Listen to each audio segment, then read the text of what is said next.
Oke, di sini kita mau bahas tentang apa yang namanya ini? Pompa power steering. Nah, ini pompa power steering untuk mobil Kia Previo. Ya mungkin untuk tiap-tiap mobil beda beda apa ya? Beda bentuk lah, beda-beda posisi. Tapi di sini yang mau saya kasih tahu kalau setir mobil kita apa berat. Nah, itu dia masalahnya ada di sini.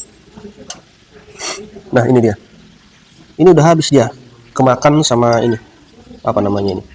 Belimbing-belimbingnya kah apa namanya ini? Ini Getrek, ini belimbingnya atau apa lagi kita bilang ya? Mirip kipas, kita bilang kipas lah kita bilang. Kipas Getrek. Nah, jadi seiring usia pemakaian jadi dinding dari dalaman Getriknya ini. Nah, ini udah habis dia. Di sini juga ada apa namanya? Ada kasar lah gitu. Beda sama yang ini. Ini yang kebetulan saya yang baru ini, yang baru. Nah, ini halus dia. Bagian sisi ininya kalau kita gini kan pakai jari, dia seperti ada apa? Seperti ada tonjolan tipis, nah, seperti pisau lah gitu. Nah, di sini, di pinggiran ini keliling dia. Di baliknya juga seperti itu. Nah, jadi begitu kipas dari Getriknya ini berputar, nah ini kan ada apanya? Sirip-siripnya ini di dalam ini. Begitu dia berputar, dia udah nggak presisi lagi. Nah, ini sirip-siripnya ini udah nggak presisi lagi dia kena kemarin. Nah, jadi ada kebocoran lah gitu ya, kebocoran dari kipas Getriknya nih. Gitu. Makanya kalau kita maksudnya mau mutar gitu, mau putar arah lah gitu, setirnya terasa berat, jadi kita harus gas dulu. Nah, ciri-cirinya itu inilah dia yang kena. Nah, tapi kalau kita gas atau kita apa, udah kita gas apa, mobilnya kencang, apa maksudnya ya? Mobilnya udah kita gas di RPM tinggi lah gitu, tapi setirnya tetap berat. Nah, berarti mungkin ada masalah di lain seperti kebocoran gitu ya. Nah, kebocoran biasanya sering terjadi di bagian selang-selang seperti ini. Nah, ini udah keras dia, udah kaku. Jadi dia licin dia dari apanya ini, dari pipa ini. Nah, pipa kuningannya nih licin dia dari sini. Karena udah keras, ini udah saya ganti yang baru. Nah, beli meteran adanya itu di toko-toko apa ya, toko-toko barang-barang otomotif.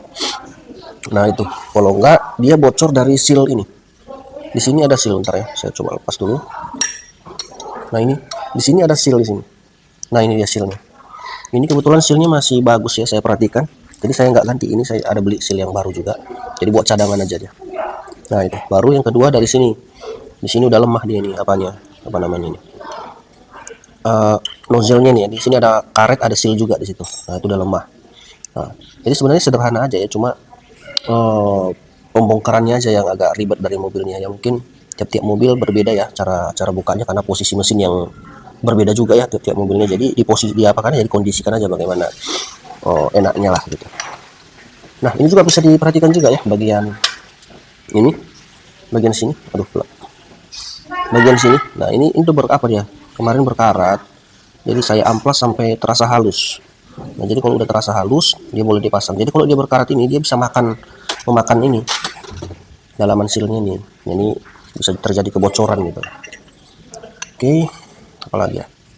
Nah, saya rasa itulah. Ini kemarin saya beli apa namanya? Di Shopee ya. Ini yang baru. Ini yang lama. Ini saya nggak tahu nih yang asli atau gimana ya. Jadi saya kalau untuk rumahnya tutup rumahnya ini saya pasang yang lama ya, yang aslinya ini saya nggak tahu yang apa. Karena sudah pasti kan ini lebih presisi dia ke sini. Ini kemarin saya beli satu set ya, sama-sama apanya nih. Ini yang baru. Nah, itu juga apanya, yang baru juga tuh. Sirip-sirip Getriknya. Ada Getrik, ada ininya juga, ini apa namanya lupa. Ini yang baru juga, ini udah aus dia. Ada goresan-goresan di sini. Nah, ini bekas goresan, terasa kasar deh. Jadi udah satu set dia, sekitar 600.000 untuk mobil Kia Previo ya. Kalau untuk mobil lain mungkin beda-beda dia. Jadi saya nggak ganti full set karena kan kerusakannya hanya di Getriknya ini aja. Jadi ngapain dia ganti full set sampai 1 juta 2 juta gitu. Nah, kayak gitu ya. Nanti kita coba apakah masalahnya cuma di sini aja atau ada di direct power steering juga. Jadi nanti kita coba kalau berhasil. Oke. Oh ya, untuk pemasangan apa ini? Pemasangan Getriknya ini dia untuk beberapa mobil agak berbeda ya, tapi saya tunjukkan sebentar lah. Nah, ini kita paskan ke sini dia. Kalau untuk pemasangannya ya, kita paskan ke sini. Ini kan ada celah. Ini lubang besar, ini lubang kecil.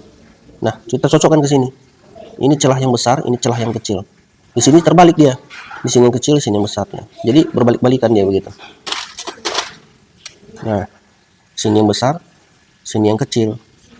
Sini yang besar, sebelah sini yang kecil. Jadi di kanan yang besar, di kiri yang kecil. Kalau yang di bawah, di kirinya di kanannya yang kecil, di kanannya yang kecil ya, yang kirinya yang besar gitu. Nah, jadi kita sesuaikan ke sini. Jadi masangnya jangan terbalik kayak gini. Jangan terbalik gini, karena kan di sana yang kecil. Nah, kalau di sana yang kecil berarti ya ini terbalik. Nah, harusnya begini, gitu dia. Nah, ini nggak boleh diginikan ya, nggak boleh diginikan karena posisi apanya nanti jadi berubah. Posisi ini. Di sini dia ada tonjolan di sini. Ditutup apanya nih, sebentar.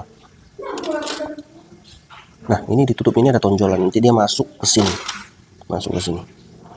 Nah, untuk di kipas getriknya ini untuk beberapa mobil dia ada top ya, ada titik top ini.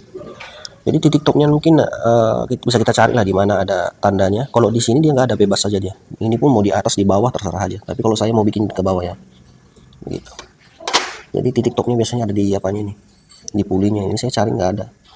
Nanti saya bebas saja lah sih, bebas saja. Oke. Baru apa lagi ya? Oh iya ini. Ini harus diperhatikan juga. Kadang dia itu kan ada saringan tuh di bawah tuh. Yang ini. Ini yang hitam ini. Nah, ini yang hitam ini. Nah, yang hitam ini. Nah, ini. Ini harus dibersihkan ya. Karena mau menggumpal di situ kotoran. Jadi minyak balik di sini kan ini masuk ke sini. Ini balik dari rack power steeringnya. Dia mau tersumbat di situ, di dalam itu ada saringan tuh. Nah, itu mau tersumbat, jadi harus dibersihkan. Jadi kalau kita lepas power steering, mendingnya langsung ganti apa aja, ganti oli power steering maksudnya ya, minyak power steering lah. Nanti bukan jadi apa, jadi salah pula, jadi oli mesin dimasukkan ke sini kan, minyak power steering ya, jangan salah. Nah, itu yang perlu diperhatikan. Baru apa lagi ya? Nah, itulah dulu, nanti kalau ada yang mau ditanya kolom komentar. Nah, itu sudah terpasang ini apanya, pompa powernya. Nah, itu dia. Kemarin tadi memang ada kesalahan ya di pemasangan kipas di sirip dari kipas getriknya. Saya salah pasang, agak kebalik gitu, ada beberapa yang kebalik. Ya, waktu kerjakannya malam-malam makanya. Jadi apa? Jadi ada yang salah. Nah, sekarang ini udah selesai. Nah, rupanya ada masalah lagi tuh di bawah, di apanya ini. Apa namanya? Rack steernya. Bentar ya. Nah, itu kan ada bekas oli tuh di rack steer sana. Nah, ini juga ada bekas oli, ada kebocoran, tapi sudah diakal-akalin gitu. Jadi kita coba tetap pasang yang apa, tetap pakai yang ini ya, yang bawaannya ini, karena harga rack steernya mahal sekali. Oke, langsung kita coba aja. Nah, ini dia mesin masih mati ya. Ini berat nih. Oh, berat. Oke, kita hidupkan dulu, ntar.